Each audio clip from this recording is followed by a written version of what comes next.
Alright, so if you're still watching this, you probably want to know how to turn your skin into gross, dripping, fizzy pizza.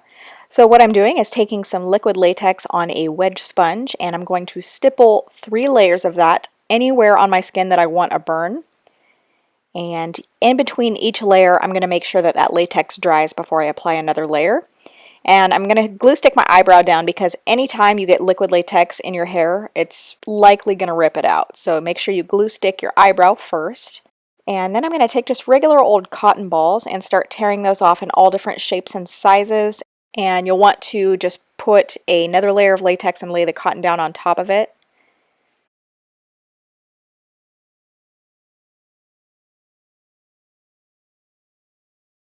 Then once I get cotton down all over where I want my burns, I'm going to take some more latex on the back of that sponge and completely cover the cotton in latex and allow it to dry. Once the cotton dries completely, which will probably take about 5 minutes or so, I'm going to go over any areas that I missed and apply more cotton. The more cotton you apply, the thicker your burn is going to look. And here I'm covering my eyebrow, which you will see why later. Then once your latex starts to dry, you'll want to take a palette knife or something semi-sharp to start ripping holes open in the latex. And you want to do all different size holes. When you get splashed with acid or burned with acid, it is not symmetrical. They'll all start burning and opening up in different sizes. So I'm going to do that all over. No matter what you're using to tear open your latex, make sure you are being very careful and not stabbing yourself with it. And I would definitely recommend looking at a reference picture before you start this because chemical burns, like with acid, are much different than burns you normally see with heat. There's no charring, no crispiness, it's just ooey gooey melting yumminess. And you can see real quick there, I used my palette knife just to lift up some of the edges. And then I'm going to take a cream paint and I'm just going to pop yellow over all of the open holes that I tore in the latex, and then go around all of the edges as well. It doesn't have to be perfect or anything like that. This is just going to end up messy in the end. And wet latex will ruin your brushes, so make sure it's dry.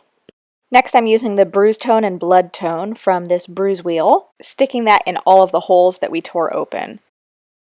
These paints are from Mehron, but you can just use cream paints that you get from the Halloween store. It doesn't need to be fancy.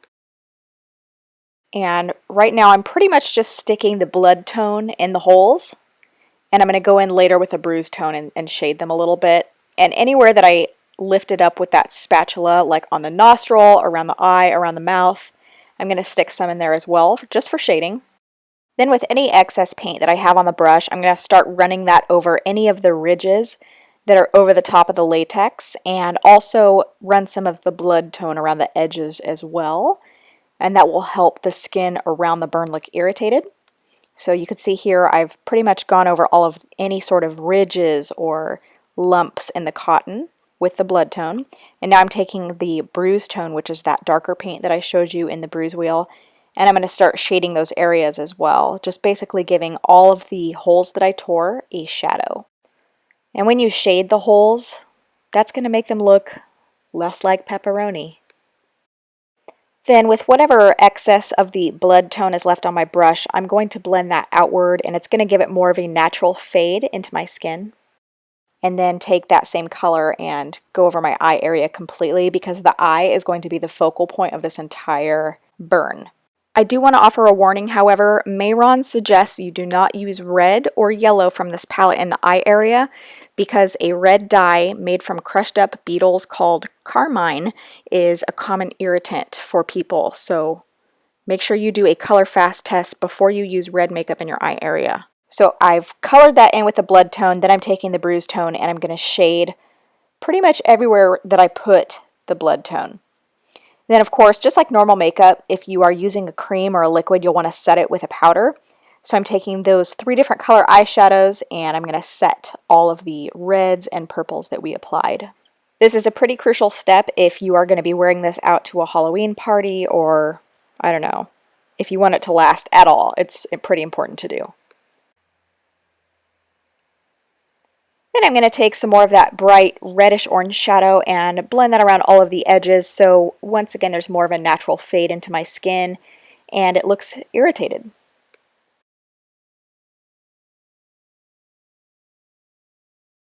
Next I'm taking a light brown cream paint and mixing that with a foundation, and I'm going to put that over pretty much the entire burn, not including the holes. And you can see that it kind of looks yellow, so by applying the lighter brown color, it's going to make it look a bit more like skin. Then I'm taking some more of the Bruise tone, and you're going to notice that I kind of jump around using the same colors, but not really in any particular order. If you're doing this, you'll find an order of colors that works for you.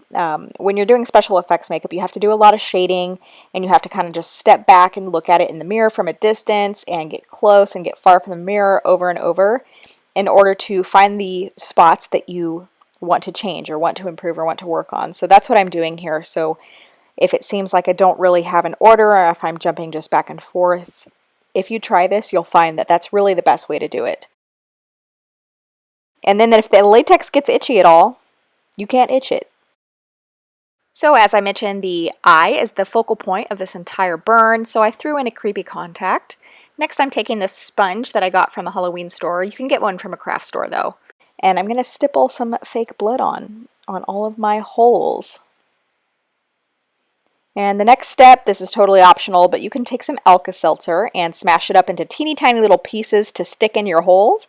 And I actually watched this method first on Beauty by Briggs channel, and I'll make sure to link her down below. But you can find multiple tutorials on this particular acid method. You take the little tiny like crack rocks basically that you've made from the Alka Seltzer, stick them in the holes, and then you're going to take some water and spray them. That way they turn into a bubbly, fizzy mess.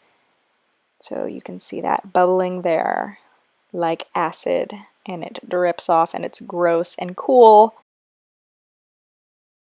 I'm just going to pop a little more blood on just because the gorier the better as far as I'm concerned. But that is all. That is the final step. Alright guys, I hope you enjoyed this.